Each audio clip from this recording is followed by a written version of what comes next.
And welcome, Hoosier fans, to another disappointed episode of the Assembly Call. As today, your Indiana Hoosiers fall at home to the visiting Purdue Boilermakers 74-67 in a game that was really tight all the way throughout. Purdue able to make some free throws there at the end to extend the lead. But this is a game, that Indiana entered. And it kind of felt like you're looking at the matchups, you're looking at how good Purdue has been, you're looking at the struggles of Indiana, and it really became difficult to try and figure out how Indiana was going to compete and potentially win this game. And yet Indiana was able to do that and was able to make this a game. I thought the Hoosiers played extremely hard. I thought Indiana had a very good game plan, especially in the first half, for how they wanted to attack Purdue. But ultimately, Purdue won out. They're just a better, more experienced team overall, and you have to tip their caps to them for coming into Simon Skjodt Assembly Hall and getting that win. But I think you also have to tip your cap to the Hoosiers for really putting up a valiant effort against a team ranked in the top 5, one of the better teams in the country. The Hoosiers just didn't quite have enough to get the win, but certainly played pretty well today, and we will break all of that down on this edition of the Assembly Call IU Postgame Show. I'm your host, Jared Morris. I am here with Andy Bottoms and Ryan Phillips to break down this game, and let's start this afternoon show as we start every show, and that is with our Hoosier Proud banner moment. And as so many of these banner moments have been this season, it focuses on some terrific play from Juwan Morgan. Indiana really came out in the second half, I thought, and didn't match Purdue's intensity early on through the first few minutes. And Purdue was able to, I think, go on a little 9-2 run there early. And they ended up getting a 46-41 lead. They built a couple of 5-point leads. And it was impressive how Indiana continued to respond, continued to answer, and find a way to score buckets. And typically it was Robert Johnson and Juwan Morgan who did the answering. And I thought when Purdue went up 46-41, Juwan had a particular run that really showed off the savvy and the toughness that he has played with this year that has made him one of the best players in the Big Ten. On the first possession, he used some really nice hesitation and quickness and just kind of some guile to kind of do a little scoop shot around Matt Harms. He scored, drew the foul, made the free throw. It was then 46-46 as Indiana was able to tie it up. And we grabbed a couple of offensive rebounds. Robert Johnson got it, dished it inside to Juwan Morgan, who had a nice pump fake on Isaac Haas, got fouled, and scored to put us up 58-46. Purdue would tie it up. And then on the next possession, Juwan Morgan had, one of the better offensive rebounding sequences you're going to see is he grabbed 2 offensive rebounds seemingly out of nowhere. I mean, over a 7'2" guy, got fouled, made both of his free throws. Indiana led 50-48 at that point. At the under 12-minute timeout, they would come out and Al Durham would make that really nice drive. The Hoosiers would go up 5 in the second half. And I think if you had told any Indiana fan that in the second half you're going to have a 5-point lead about midway through, will you take it? Everybody would have taken that, and you'll take your chances down the stretch. Again, as I mentioned, Purdue too much for Indiana from that point on. But I thought that response by Indiana, and in particular, just the array of offensive moves that Juwan Morgan showed, both as a guy off the dribble, as a guy down in the post, and as a rebounder, it shows you the full evolution of his game and why he's been such a dynamite player for Indiana this year. Our banner moment, as always, brought to you by our friends at Hoosier Proud, an Indiana-based t-shirt and apparel company that is by Hoosiers for Hoosiers. Why should you check out their website, HoosierProud.com?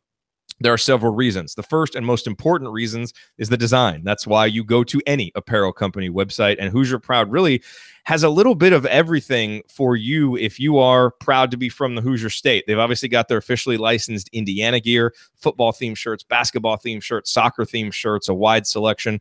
They've got our official Assembly Call t-shirts, and they've just got a bunch of really unique designs inspired by different elements of the Hoosier State for you to browse and check out. There's something for everybody there.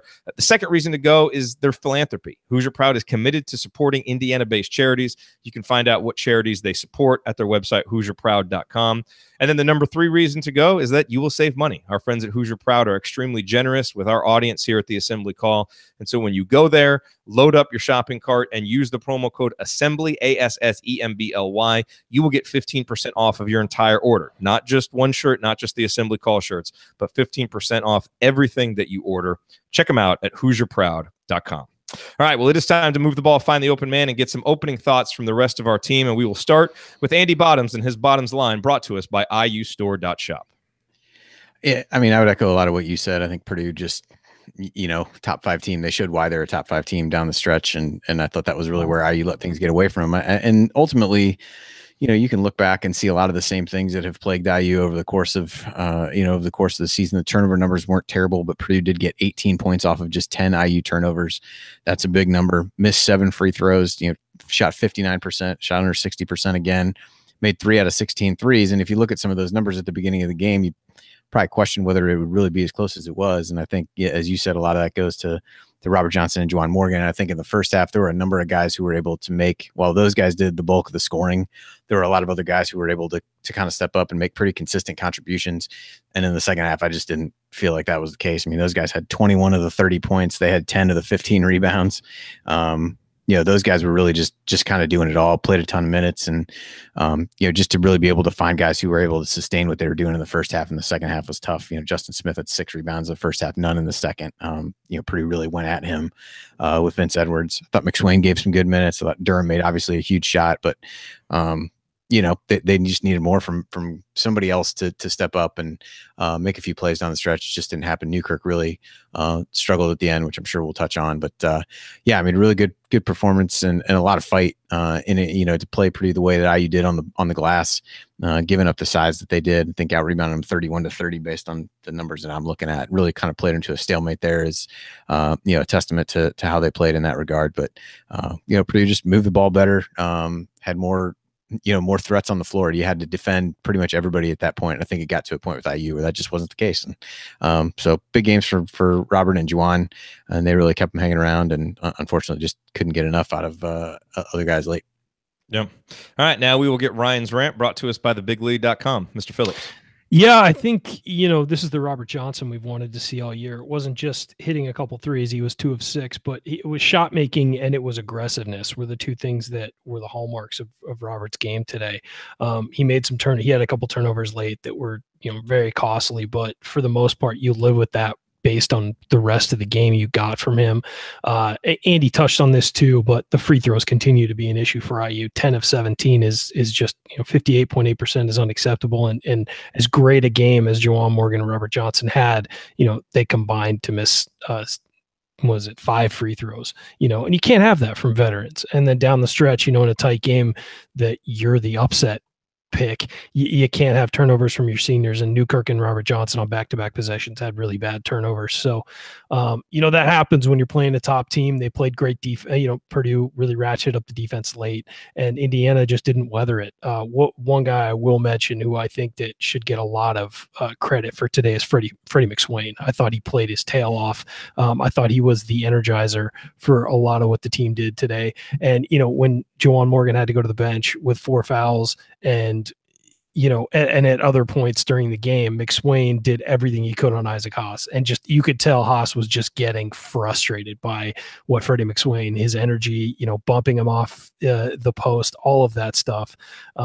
So I think he deserves a heck of a lot of credit because he's a guy we've been hard on at times, and he really played his tail off today and really represented what this rivalry is all about. And that's just leaving it all on the floor, trying to get the crowd energized and playing, necessarily, in a situation where it's necessary, elevating your game to the competition. And I thought Indiana as a whole did that today. Purdue's a very good team. I know a lot of people are talking about them as the best team in the country. I don't see that. I think they're a very good team. There are a couple teams I take over, and I tweeted that out. But I will say this is that team plays very well together. And it is definitely a team that is better than the sum of its parts. That said, I will say after watching this game, I feel great about Indiana heading into next year with what a team like Purdue is losing and what Indiana is bringing in and bringing back. I think the Hoosiers are in a really, really good spot. If they can play like this the rest of the season, I think we're going to be proud of this team because they did what we've seen and they brought the effort, and it was a lot more intelligent effort today than we saw against Illinois and in some other games. But the one thing I have noticed about this team over the last couple of weeks is they always bring maximum effort, and they're getting even better at that. And so I was proud to watch the team today. You would have liked a better finish, but you know what? Sometimes you just get beaten by a better team, and that's what happened. You are listening to the Assembly Call IU postgame show. I'm Jared Morris here with Ryan Phillips and Andy Bottoms, breaking down Indiana's 74-67 loss to Purdue today. Ryan, I'm glad you mentioned that about McSwain. I agree with you. We have been hard on him, but we've also been pretty consistent talking about how there are going to be several games this year that he's going to make big plays that give Indiana a chance to win. Now, you don't always expect that to be Freddie taking the opposition off the dribble and hitting reverse layups. I don't know where that came from in the second half, but it was a thing of beauty. And I also thought Zach McRoberts really made some important contributions today because, for Indiana to compete in this game. Shoot more, Zach. I mean, look, I agree. And that's the thing in the first half. I mean, how fluid and nice did that little shot off the dribble at the elbow look? You kind of wish you were able to find more opportunities like that. But, I know they said on the broadcast, Morgan and Johnson are Indiana's stars, and that certainly is true. And they did carry the day. And you look at the stat sheet, and those are the guys that jump off. But McRoberts only isn't a star because they haven't quite found a way to quantify yet all the things that he brings. He's not a scorer. He's not going to do that. But I thought defensively on Dakota Mathias, even though Mathias was able to make 3 threes, I thought he really made him work. Harassed him into a couple of turnovers. I thought, the sequence. I was going to talk about this in meaningful moments that you might have missed, but the sequence where McSwain had that great layup and then McRoberts just lays out to tap out that rebound. It can be easy at times to overlook the contributions that Zach makes, but I don't think it's any coincidence that this Indiana team has played better since he's gotten more minutes because he's such an Archie Miller type of player. And I thought it was so important for him to just make so many hustle plays today that really helped set the tone for this team and for the gritty kind of effort it was going to take to compete. And compete Indiana did. Again, and we can talk about this, you go 3 straight possessions there late where you don't get the ball to Juwan Morgan. You have a couple of turnovers and you miss a shot, and that really sunk Indiana. But I think there are also some positives to take from the performance of a guy like Zach McRoberts. Agree with you, Ryan. He needs to shoot a little more. But Andy, I thought what he was able to provide today was really, really important for Indiana. Yeah, I mean, on both those guys, I thought McSwain played so well that I nearly unblocked the guy on Twitter that I blocked during the Illinois game who was saying that Freddie was like the worst player to ever get a scholarship at IU, just so I could taunt him and then reblock him. But I decided not to do that.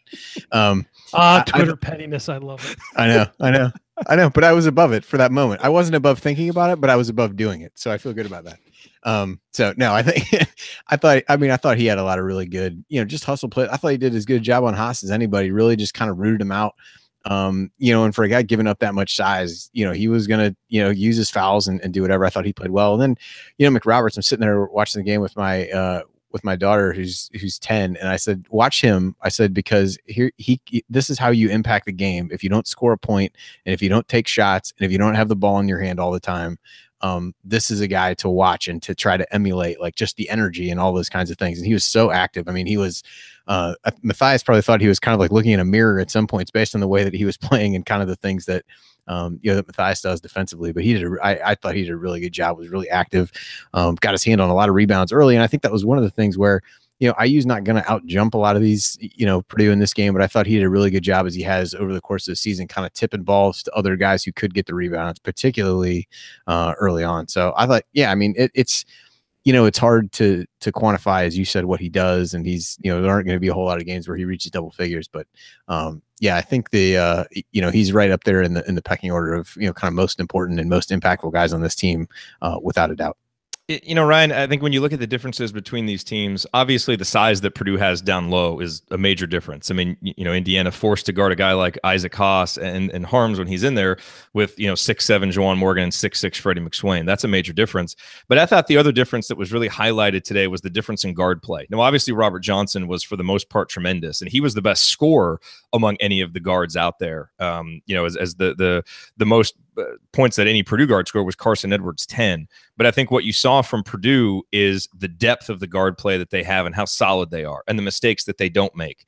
And whereas I thought Josh Newkirk had a really nice first half where he had 4 points and 4 assists, was really doing a nice job of picking his spots, driving to the basket, made some nice passes, they really ratcheted up the pressure on him in the second half, and he wasn't able to respond. And unfortunately, this was not a game where Al Durham or Devontae Green, save for that one play that Al Durham made, that they were really going to be able to go out there and do anything. Devontae got in his very first defensive possession. Archie Miller goes nuts on him because he's not playing the type of pressure on the ball that he wants in the first half. And Devontae, I don't think he saw the court in the second half.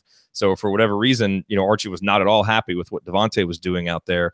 And, look, it's interesting that Rob Finney made another trip to Bloomington to watch this game. I think he's actually seen more IU home games than Don Fisher this year, to kind of get himself prepared for next year, because it's such a glaring difference for this Indiana team when you face a team that has, 2, 3, 4 capable guards. A lot of nights we only have one, maybe 1.5, and it's just tough to win games down the stretch like that. Yeah, look, Purdue had 7 turnovers today. 5 of them were from Vince Edwards, Carson Edwards, Matthias, and PJ Thompson. They're starting backcourt combined for 2. That's how you win a game. And you don't make those mistakes. And we've said all year that the things Indiana needs to do are not make mistakes, guard with effort, and harass 3-point shooters. I thought they've gotten so much better at guarding the 3-point line. I think that was so obvious today. Yeah. I mean, we've talked about that. That was a huge bugaboo in 2 of their biggest losses, the Indiana State and Fort Wayne losses. They held Purdue, I think, what are they, the second best 3-point shooting team in the country, to 5 of 18. And almost all of that was a direct result of pressure on the shooters. Even when guys would get good looks, Indiana would be closing out under control to them, to sort of harass them. But the things that Indiana has to do: don't turn the ball over, guard with effort, rebound. You don't have to beat the other team on the boards, because this team's probably not going to do that as often as we'd like them to, although they did today. At least stalemate the rebounding battle and don't give up a ton of offensive rebounds, and then make your free throws. Simple things. Those are things you can completely control and you can individually control. You do those things, you win games, and Purdue does all those things. I mean, Purdue, tied the rebounding battle today. Only 7 turnovers, 15 of 18 from the free throw line, and they guarded with effort. If Indiana does those things, and it's not surprising when you look at Matt Painter and look at the kind of player he was, and you look at the kind of player Archie Miller was, and you see the way their ideal teams play.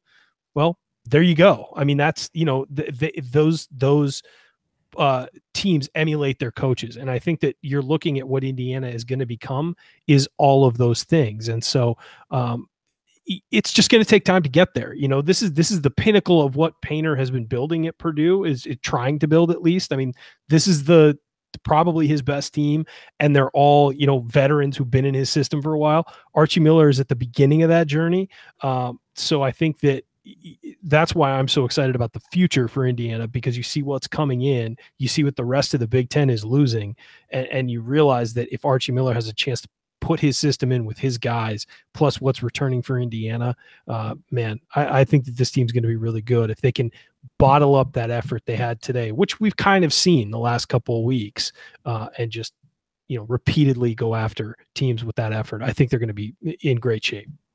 Coming up on the Assembly Call, I will point out tonight's meaningful moment that you might have missed, and then we will go inside the numbers. That is next here on the Assembly Call. Stick with us.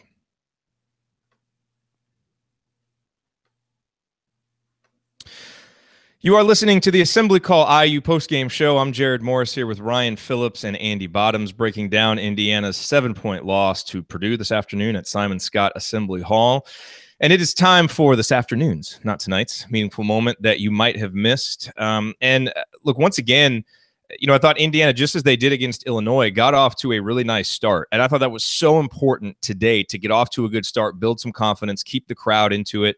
Indiana gets off to a 10-4 start by the under 16-minute timeout. That was obviously aided by Purdue missing some shots. But Ryan, as you said, Indiana's defense had something to do with it. Indiana wasn't giving up second chance opportunities. And the Hoosiers really came out with a smart offensive game plan and really flustered Purdue, kind of playing 5 out, doing some of those high and side ball screens. And I thought Indiana's guards came out playing really well and making some good decisions. And so I thought that was extremely important. And then the other moment that I want to highlight happened late in the second half. And Robert Johnson has been a guy, he has clearly been up and down this year, but in Indiana's better performances, he and Juwan Morgan have been the guys that when the other team looks like they're about to go on a run or sees some momentum, they've been the guys who have been able to make plays and stop that momentum. And I thought Robert had a couple of shots in the second half, very high degree of difficulty. They're the type of shots that, he probably hasn't made a lot this year, but the kind of shots that you need to make to kind of play above your heads and beat a team like Purdue. Purdue took a 56-53 lead. We really needed a bucket because at that point, the offense had stagnated a little bit. And so, Robert kind of does a little shot fake, leans in and makes it. And I wrote in my notes, lucky shot, but we'll take it. It put Indiana down 1. A couple possessions later, it's 59-57. The shot clock's running down. Rob gets it, takes a couple dribbles, drains a 19-footer. That tied it at 59-59. And I thought at both of those moments with the offense struggling, you kind of felt like the game was starting to teeter a little bit in Purdue's favor, and those shots kind of pulled Indiana back from the brink and just extended the game a little bit longer and kept them going. The big difference, again, is, when you got to the under 4-minute timeout and Indiana started to have those empty possessions, neither Rob nor Juwan was able to get the ball in a good enough position to make a bucket. But I thought for basically 36 minutes, both of those guys were doing it. And Andy, I thought what Robert really showed tonight, we talked about his aggressiveness. We talked about some of the things he did. Tonight was one of the better shot-making games of his career, I thought, because he really had to do some work off the dribble. There weren't a lot of open catch and shoot opportunities for him, which is where he usually makes his hay. This was a game where he was really harassed and had to really work to score. And to his credit, his team really needed points, and he found a way for most of the night to get them, even if they were on really, really difficult shots.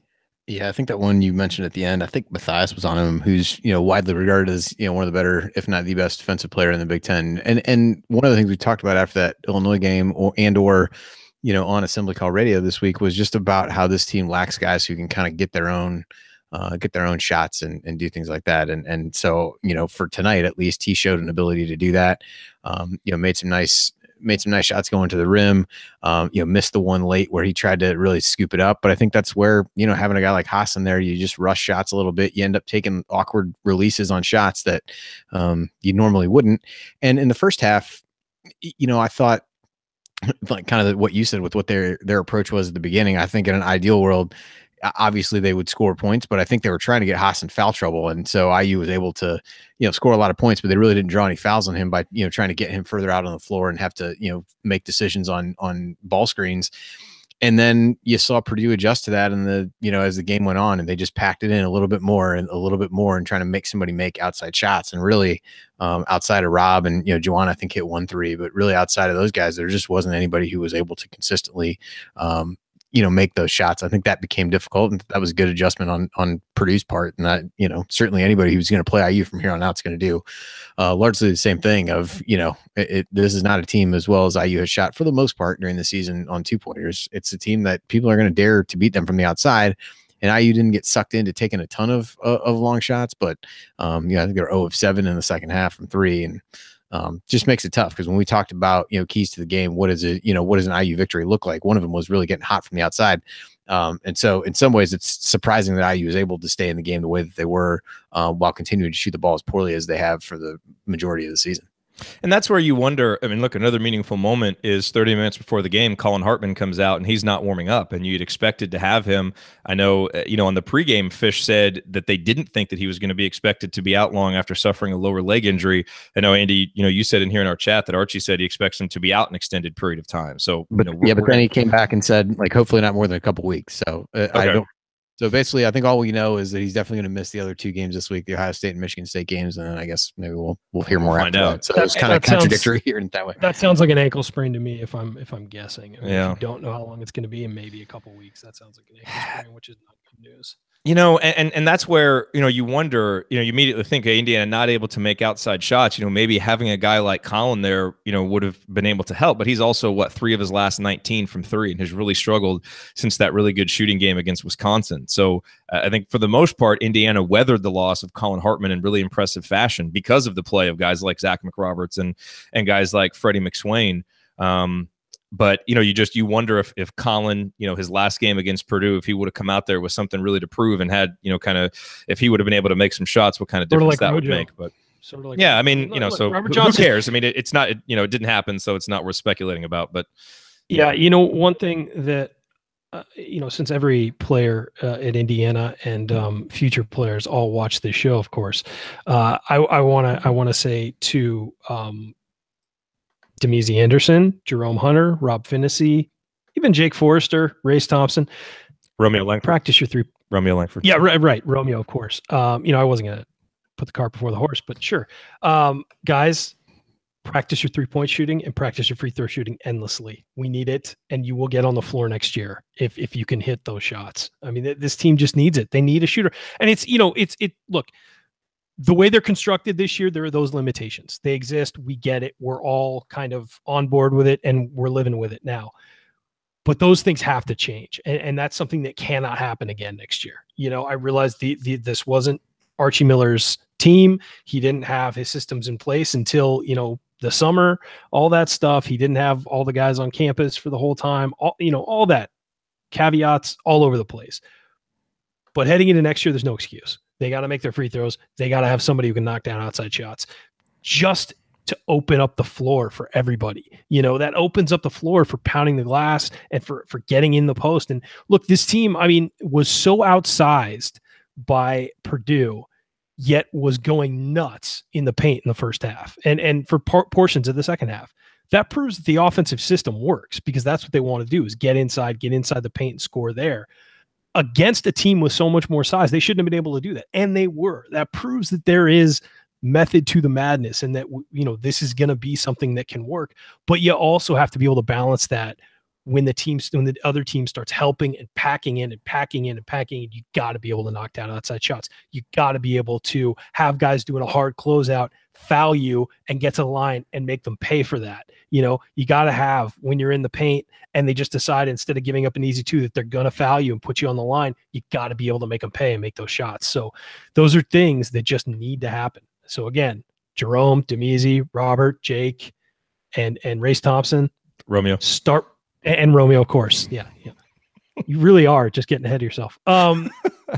Just get in the gym and work on those two things. If you can do that, I know the rest of your games are all great. We love it. But if you could do those two things, you'll get on the floor immediately. And I think a guy like Justin Smith needs to be working on it as well, because you're going to need him next year, certainly. And it, with every great game Juwan Morgan has, it's starting to look like, hey, maybe other people are going to start catching on as well. So they're going to need to replace him too, potentially. Justin Smith's a guy who could fit in and do it, but you know what? Make your free throws, make your 3-point shots, and you'll get a chance to play. You're listening to the Assembly Call IU postgame show. I'm Jared Morris here with Andy Bottoms and Ryan Phillips, breaking down Indiana's 7-point loss to the Purdue Boilermakers today at Simon Scott Assembly Hall. Let's go inside the numbers. And I thought that one of the biggest keys coming into this game for Indiana was going to be to win the turnover battle.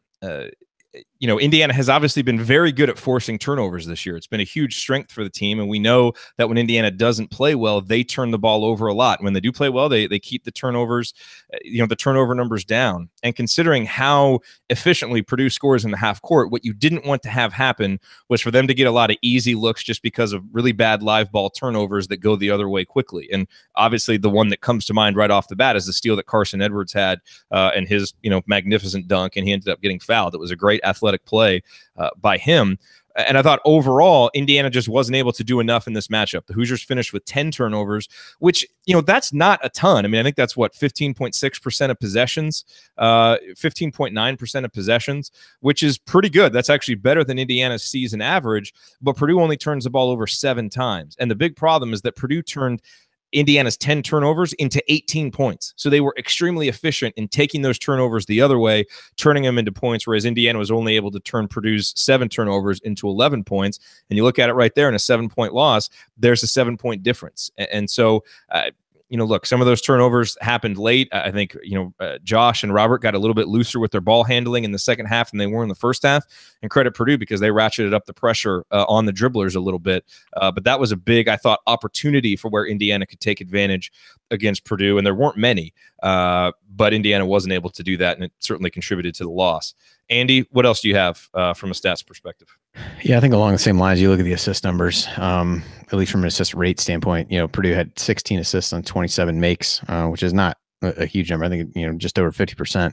But IU was just 10 assists for the game on 27 made field goals. And that's probably one of the lower assist rates that IU has had recently. Now, some of that is the way that they were, playing offensively in the first half, that in an ideal world, the guys just getting the ball going downhill and Purdue isn't able to recover and cover the ball screen well enough. But, for those numbers, only 3 different guys had assists. So I think when IU's been at its best offensively, that number has been a lot higher with very few exceptions. So that was another one that, that stood out to me. I thought, as you said, rebounding was not a huge deal.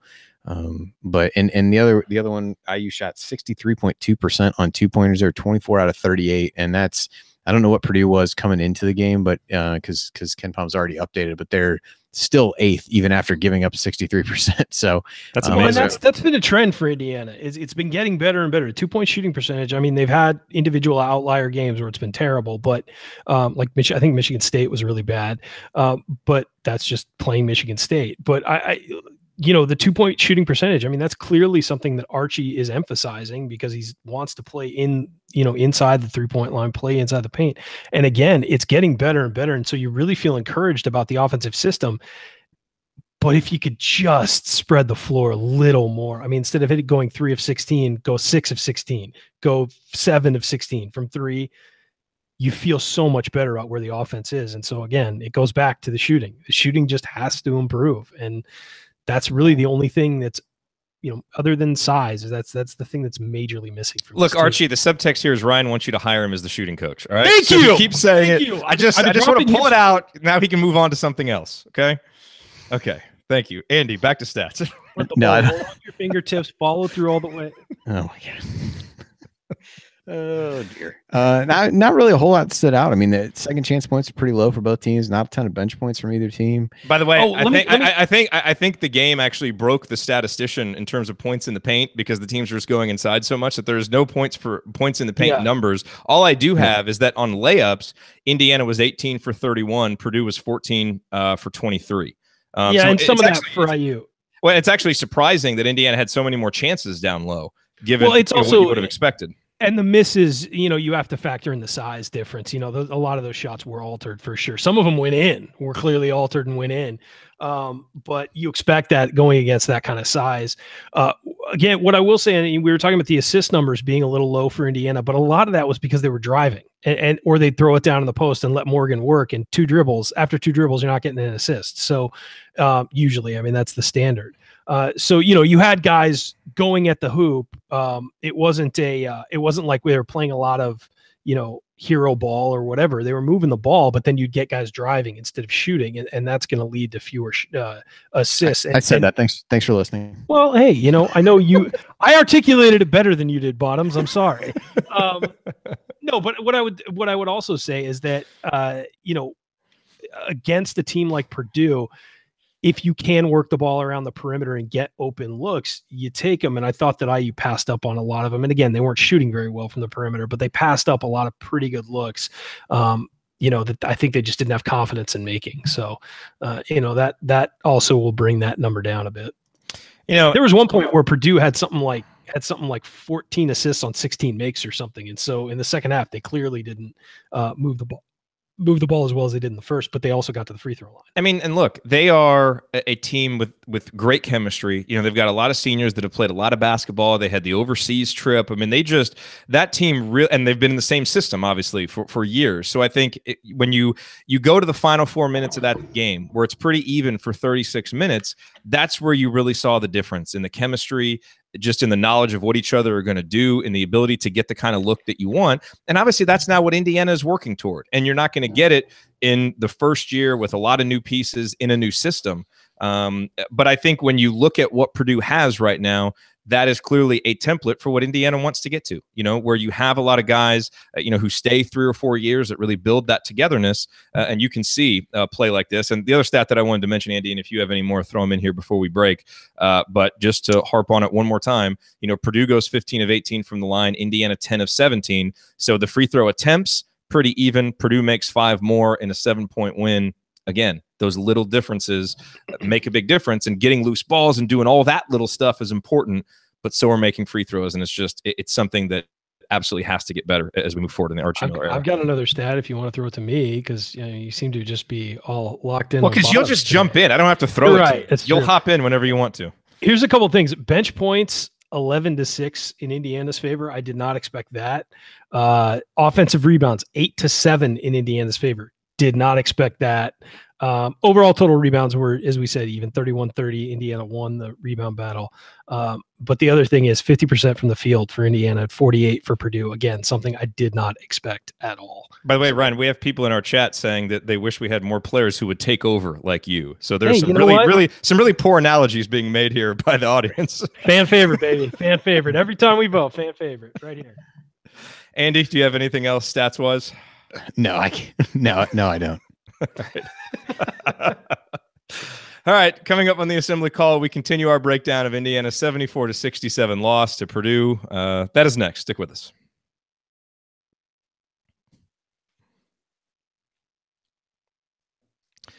You are listening to the Assembly Call IU postgame show. Catch us live immediately following every IU basketball game and every Thursday night on our YouTube channel, youtube.com/assemblycall. You can also view our live broadcast right on our homepage at assemblycall.com. I'm your host, Jared Morris, here with Andy Bottoms and Ryan Phillips, breaking down Indiana's 7-point loss to Purdue today. So let's kind of talk big picture here, Andy. Obviously, the Hoosiers now 5-5 in the conference. You've got a couple of big games coming up here against Ohio State, against Michigan State. The hope is obviously that you can, pull out one of these, get yourself to 500 going down the stretch. The degree of difficulty increases with no Colin Hartman. How do you come out of this game? I think we all feel like Indiana played better than you would have expected. How do you feel now about these next two games coming up? Obviously, the Ohio State game, they were the quote unquote worst of the three teams, but they've been very good. So that's kind of a weird thing to say. But that game was on the road, so it seemed difficult. And then you got Michigan State coming back at home.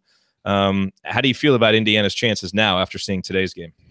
It's one of those where I think if you take yourself back to the Duke game, which I guess is what this in some ways feels is the most like, it was like, I feel like we'd say the same thing. Well, if they bring this kind of effort and do, this and that, then maybe they have a chance to win some of these games. So I don't know that I don't necessarily feel worse or better. I wouldn't say, because I think you could, I don't think any of us expected them to win.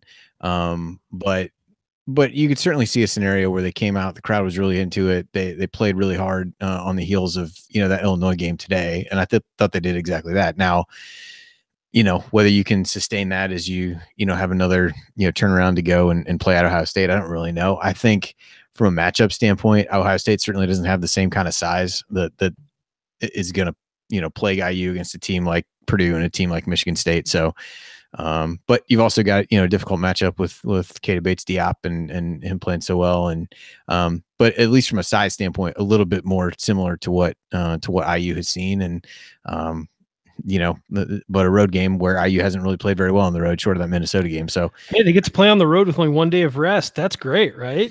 Yeah, awesome. Well, yeah, let's do more. Let's do more of that. That's exciting. Ohio State hasn't played since Thursday, so they got 5 days off and get to play at home. But other than that, it's no big deal.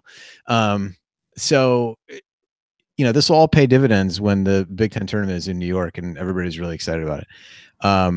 So I don't know. I still think a split is possible. When you look at those, Michigan State really got behind by a lot today at Maryland, and they really blitzed Maryland coming out of the locker room in the second half. But I think you could see it's a scenario there where maybe they're able to kind of catch them at home if they play as well as they did, crowds into it, which they will be for a game like that. I think there's a chance of it, but I certainly wouldn't be shocked if they went 0-2. I guess all that to say, I don't know that I feel better or worse after today. I think they could.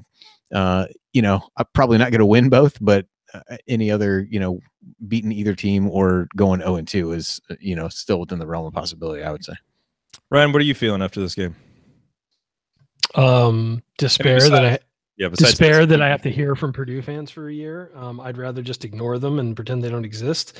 But no, I look, parts of you has to be encouraged, but you also realize going on the road at Ohio State with only 1 day of rest is, like after the Duke game when they went to Michigan, there's a real chance for a huge letdown. And, that certainly exists. Again, it's a tough thing to face because of this compressed schedule, which is moronic. And I think we all agree it's moronic.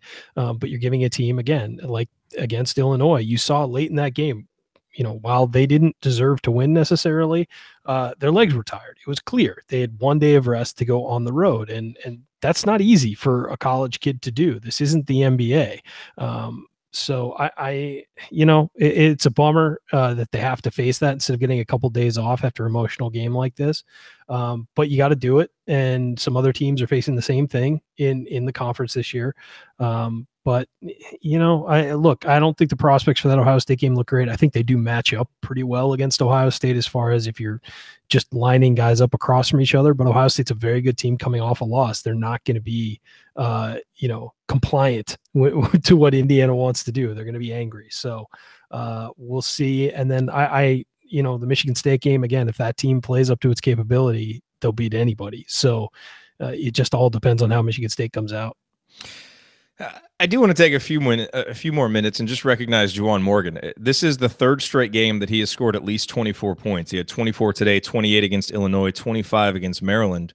And when you look at his conference ranks right now, you look at KenPom. I mean, he is in the top 20 in almost every meaningful stat. I mean, offensive rating, number of possessions used, percentage of shots taken, effective field goal percentage, both offensive and defensive rebounding. He's even shooting 36.8% from three in conference play, which looks a lot better than obviously his overall percentage. And Brian, you kind of alluded to this earlier, with each passing game. We mentioned on Assembly Call Radio earlier this week that he, finally started showing up on some top 100 lists when it comes to the NBA. And look, I think all of our hopes are that he continues to play so well that he gets a chance and can go pro early and fulfill his dreams and get drafted and all of that, so we can save all that for the offseason.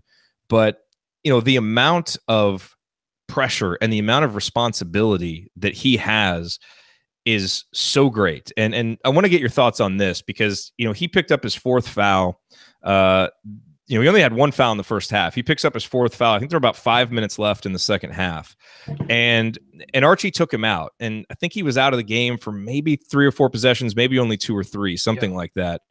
And, I immediately tweeted out, let's get Juwan back in there. Let's, go down swinging with our best guys. And I deleted it because I thought, all right, this is somewhat defensible because he's got 4 fouls. You've got the under 4 minute timeout. Maybe you're giving him a rest and buying a couple of minutes. But I really feel at that point, you've got 4 fouls. You got to keep him on the court because, there's just Indiana's got to go down swinging, and it is so limited without Juwan Morgan on the court. So, I kind of understand if you need to give him a rest, whatever. But it just, continues to kind of be one of my gripes that I think we get our own guys into more foul trouble than they're in. Although it's certainly more debatable that late in the game when a guy's got 4. Yeah, look, and also he was guarding the guy that Purdue was going to on every single possession. So you're just inviting a 5th foul at that point, and you need him for the last 2 minutes, if you're going to have any chance. So I think that was the right move. You put in Freddie McSwain, Justin Smith, let them mix it up and maybe, lose. So I agree with you that it's a bummer, especially offensively, but you know what? Other guys are going to have to score if you're going to win that game anyway. So I totally defend Archie taking him out. Yeah, I suppose in that case, I'll go with you. Yeah, it was interesting because on the one hand, you kind of look at what happened in the immediate aftermath of that. He brought Justin Smith in for him, and he threw the ball away, I think, trying to get it to Robert Johnson, cutting to the basket. Yeah. But then McSwain ends up making a bucket the next possession, and so really at about a minute into the time that he rested, you really hadn't gained or lost any ground. I think the challenge became that next possession where IU got a turnover from Edwards after a nice steal from McRoberts.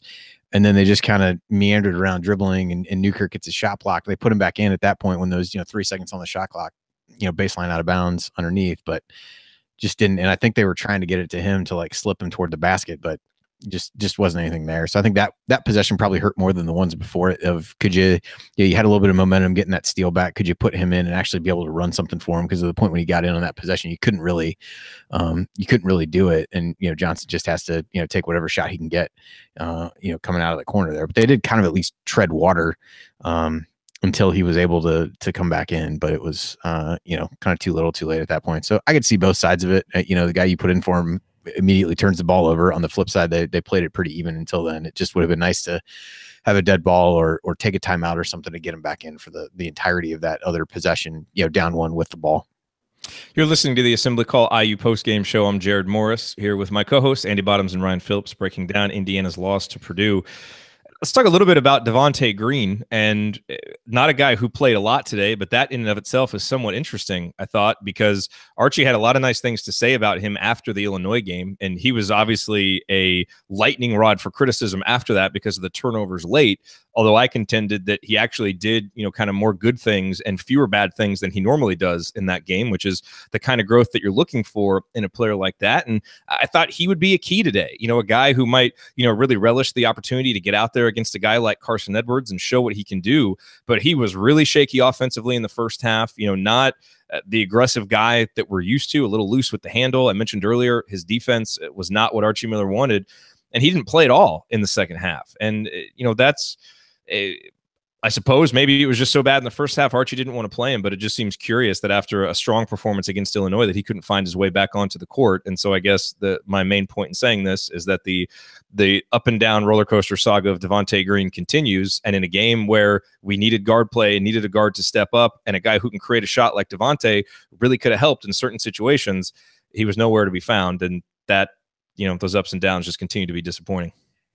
Yeah, I thought there was another play when he was in the first half. I think Eastern on Purdue ended up getting a rebound putback that was Devontae's guy, that he didn't, obviously giving up a lot of size to him, but really didn't get a body on him and gave up a bucket that way. But yeah, I was a little surprised he didn't come in the second half, just if for no other reason than Newkirk was so ineffective.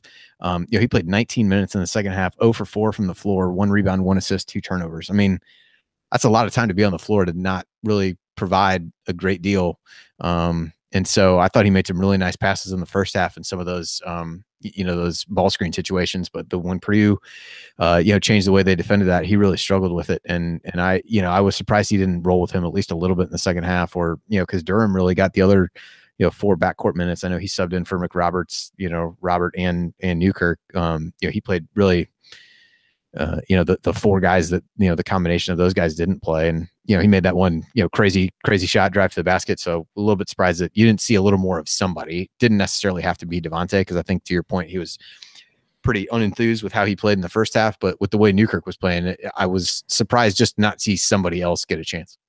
All right, Ryan, I'm going to kick it to you now and leave an opening for you to speak, since you say that I don't do that. So I'm passing you the ball. What else is on your mind? A lot of Purdue fans jumping into my mentions on Twitter, which is fantastic. Always great. I'm so excited to hear from them once a year when they do something good.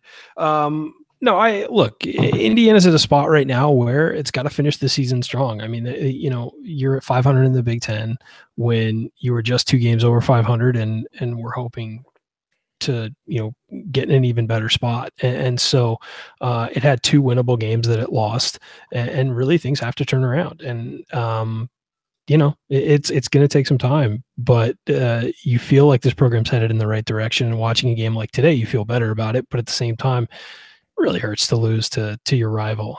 And I hope that this fuels the young guys and helps push them to another level, because it stinks to lose to Purdue any day of the week. Well, I mean, it hurts because it felt like a win was there for the taking. Although, as I mentioned, you saw the differences between where these two programs are at over the final 4 minutes. You really saw the differences, and I don't know how Indiana was going to be able to overcome that. Save for just making a lot of shots that they weren't able to make there at the end. So again, hats off to Purdue. The last thing that I want to say, and I mentioned the sequence earlier, but when it was 65-62 late, and Freddie McSwain had that incredible drive to the basket, I think that's got to be the most effective play he's ever had where he's dribbled the ball more than once. I think he had to take a couple dribbles, has that reverse layup, and then McRoberts just had the incredible hustle on the other end. And it just goes to show, this is what I've been saying for 2 years. You have to play Freddie McSwain and Zach McRoberts together. Those guys should always be on the floor together.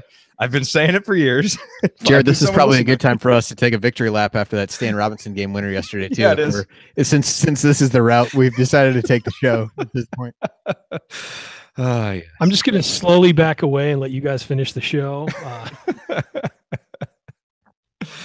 Yeah. Okay. Coming up in our final segment of this edition of the Assembly Call, we hand out our game ball as we look ahead to Indiana's next opponent in a little bit more depth, and then we deliver our final thoughts on Indiana's 7-point loss to Purdue in last call. That is next on the Assembly Call. Stick with us.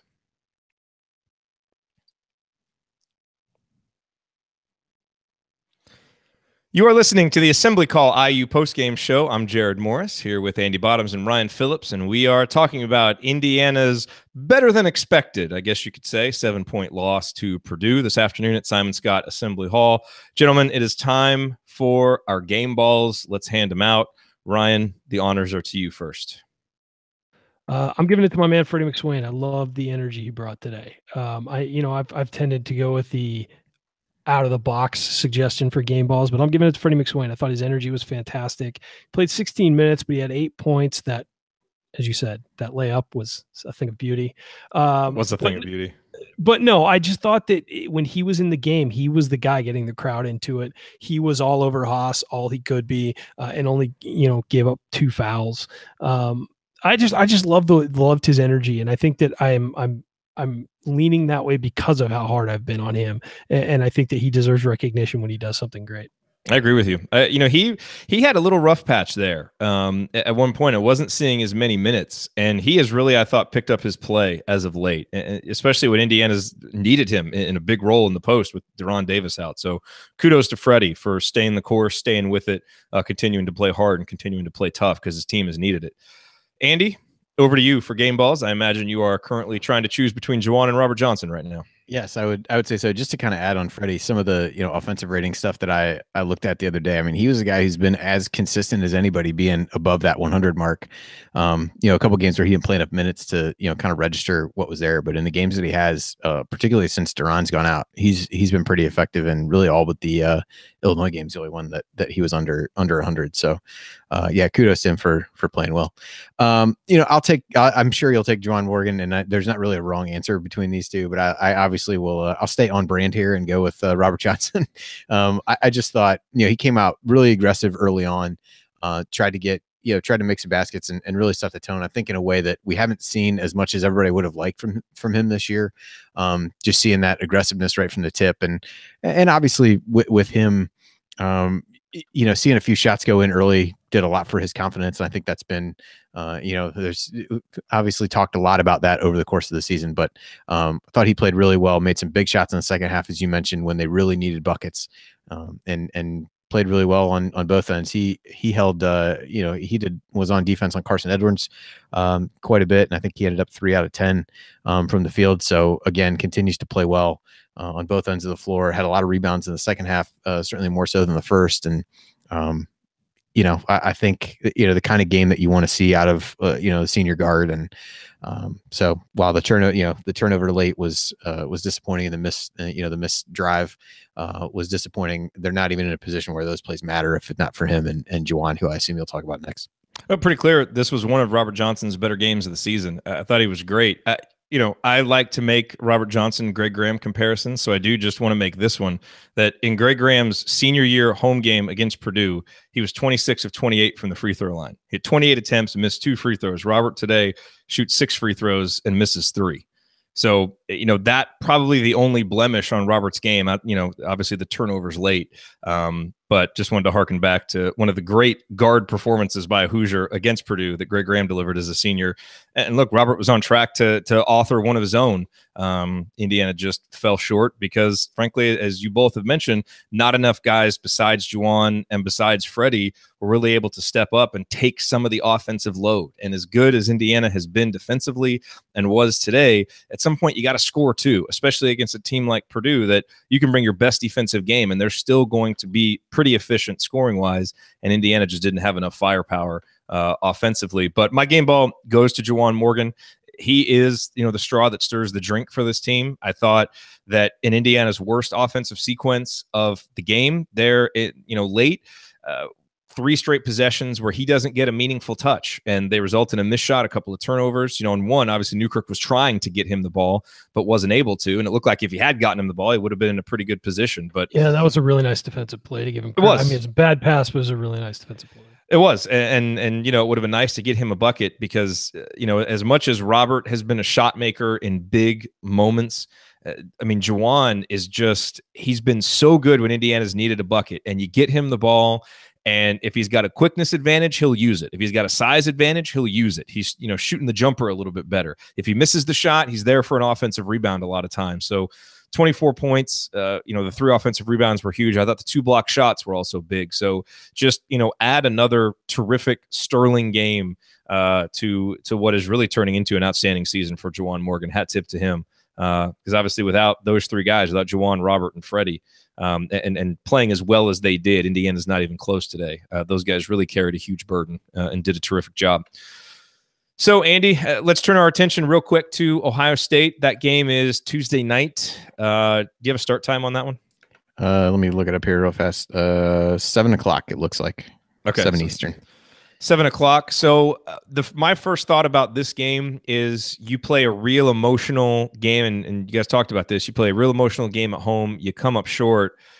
I mean, a letdown emotionally just feels inevitable. When you go on the road, you have a short turnaround. You didn't come away with the win, so you have that letdown again. That clearly is going to be the biggest storyline heading into the game. But let's give these Hoosiers some benefit of the doubt. Let's say they come to play and are ready to compete for 40 minutes. What are they going to have to do? What advantages will they have? What major disadvantages will they have to mitigate to have a shot to win this one? I feel like I'm looking at a mirror of the Purdue game when I look at the stats coming in, the conference-only stats. Apparently, because of the way IU scored today, Purdue is now down to 2nd in defensive efficiency in conference play. Ohio State is 1st, though, and 2nd in offense. So I think when we talked before the Purdue game, they were 1st in both. So now, it's a little bit, I don't know if it's better or worse at that point. Ohio State doesn't turn the ball over, make a high percentage of their 2-point shots and have shot the ball pretty well from 3-point range. But really, the big things to watch for there is, Keita Bates-Diop has been fantastic in the conversation for sure for the Big Ten Player of the Year. Has just been really effective. Hit a ton of big threes to really bring them back, which ended up setting up a buzzer beating loss for them against Penn State, but has been really good. So, again, a guy doesn't present the challenges from a size perspective as Isaac Haas does, but certainly is going to be important for whoever guards him. If it's Juwan Morgan, to really find him.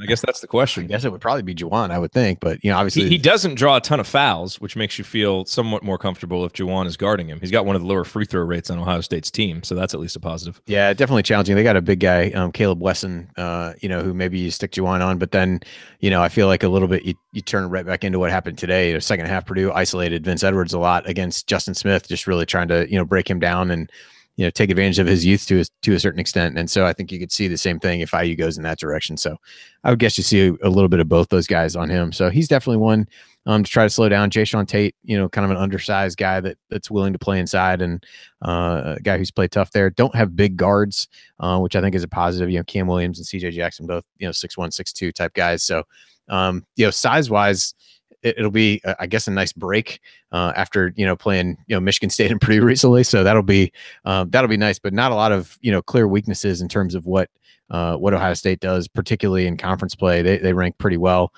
They don't force a ton of turnovers, so that will be important. But really, other than that, when you kind of look down, the numbers on KenPom, at least, there's nothing that really jumps out as a clear advantage for IU in this case. And Ohio State does a lot of things well on the defensive end, which is really something that, Chris Holton teams consistently did at Butler. So, for a team in IU that struggled to score on offense, probably going to be a challenge again. And I don't think it's, if IU wins, I don't think it's going to be a work of art by any means. It'll probably be a little bit of a grinder. Also, Andrew Dockett shooting 62% from downtown this season. Yeah, Ohio State's free throw defense is number 1 in the in conference play as well. So that matches up really well with IU. Oh no. It's the last thing we need. Yeah, exactly. You are listening to the Assembly Call IU postgame show. Remember that because you are an Assembly Call listener, you get 15% off your entire order at HoosierProud.com. So if you want officially licensed IU gear, one of our Assembly Call logo t-shirts, or one of Hoosier Proud's unique Indiana-inspired designs, visit HoosierProud.com and use the promo code Assembly at checkout. That's HoosierProud.com, promo code Assembly for 15% off of your entire order. I am Jared Morris here with Andy Bottoms and Ryan Phillips, wrapping up our breakdown of Indiana's loss today to Purdue. Gentlemen, it is time for last call. Ryan, your closing statement first. Yeah, I think you got to be encouraged, but it's okay to be disappointed after today. Anytime you lose your rival, as I said earlier, it's disappointing, but at the same time, really encouraging performance by Indiana. Went toe-to-toe with the team that's kind of established itself as the Big Ten's best. And I know it's Purdue, and it sucks to say that, but that's a pretty good team. but you look at what Indiana is building towards, and you got to feel good about what's there in the future, and you got to feel good about Archie Miller's plan and what he's putting together. And we'll see how they come out against Ohio State, but it'd be encouraging. What would be really encouraging is if they came out the same way they did tonight and played really well and kind of surprised us after, an emotional, tough game like that. So I think that there are signs of encouragement here, but at the same time, yeah, it's always rough losing to Purdue. Yep. Andy, last call. Yeah, I mean, I think as you guys have both alluded to, what Purdue's really kind of built with the class of guys that leave this year, and thank God those guys are leaving. I think if you look at a blueprint for what Archie wants to do, if everything goes well, I think we may hopefully look back at the class that's coming in next year as this kind of group for IU. And so, it was just clear at that point in the game, the late game execution was better, and the way those guys have kind of grown together and trust one another and play so well together was on display and ended up being the difference in the game. And I think IU just got to get away with it. The more guys that they can turn to, it just became too reliant on a couple players, and that just becomes really difficult when you got 5 guys on one end, any of whom are willing to take shots, any of whom the other 4 guys on the floor trust to take shots. And IU, it felt like at times was kind of so reliant on a couple guys to make plays. And while somewhat flattering for those guys that they played that well, that even as fans, it's like I'm cool if those guys take all the shots. Got to get to a point where that isn't the case, and find ways to get more consistent contributions, particularly on the offensive end. And certainly a challenge. And I think as big a challenge as anything is going to be for IU to be able to get up to this, for this next game. This has been a real grind these last few weeks. And the numbers of healthy players continue to dwindle with Hartman going down. And it's easy to get up for a Purdue game in that scenario when the crowd's going crazy and everybody's excited, and a top 5 team coming into Assembly Hall. You don't have that. You're going to go on the road against a really tough team. And I think it'll be telling to see how IU, kind of where their mindset is at this point, to see how that Ohio State game goes. Not necessarily whether they win or lose, but do they really come out and compete the way they did today? And I think if they do, they've got a decent chance to pull off an upset. If they don't, then we'll be back trying to figure out how that changes for Michigan State. But I think as you're trying to find different things to look for with this team as you watch it grow, I think that's the biggest thing for me, is how do they respond to the way they played, and can they repeat the toughness they showed today against, again, what probably is a superior team that they'll be going to face on Tuesday night.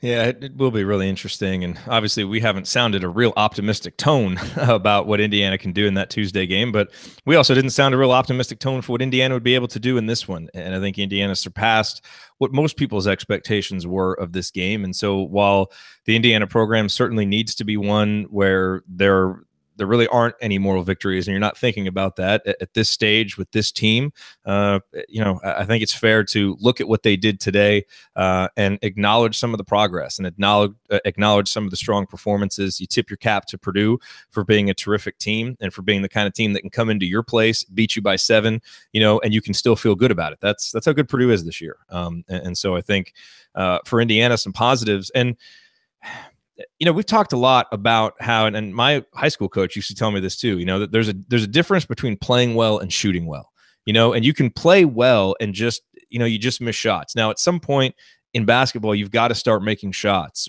But I think just how poorly Indiana is shooting the ball this year. Right now they're 335th in the country in 3-point field goal percentage and 323rd in the country in free throw percentage.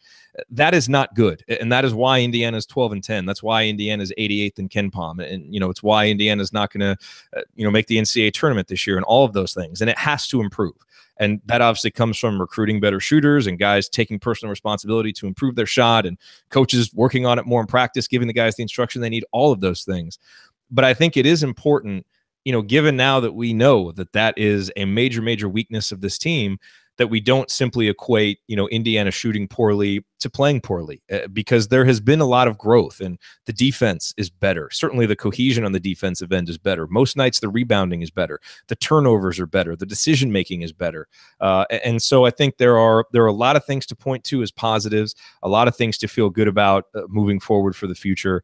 But as we continue to see in games like today, where Indiana goes up against an opponent that overmatches it, there are just some glaring weaknesses on this team, particularly the shooting, that just continuously end up proving too much to overcome. And so, perhaps if maybe there's a little law of averages kicking in and the Hoosiers shoot better down the stretch, they'll be able to win some of these games that they've been losing. But I do think it's important, here as Indiana's in the midst of losing 3 games out of 4, that we do remember that there's been some growth, there's been some improvement. But this team right now, they just can't shoot well enough to beat good teams. And right now there's not a lot of reason to believe that will change, but I think we can take some solace in the performances of guys like Juwan Morgan, his development, guys like Robert Johnson really stepping it up and playing better as his senior year goes along. And then the contributions of guys like Zach McRoberts and Freddie McSwain, who I think in a lot of ways, especially today, we're out there contributing more than what you would expect them to do. And I think that's going to be a hallmark of Archie Miller teams moving forward. And those 2 guys really set the tone for that today.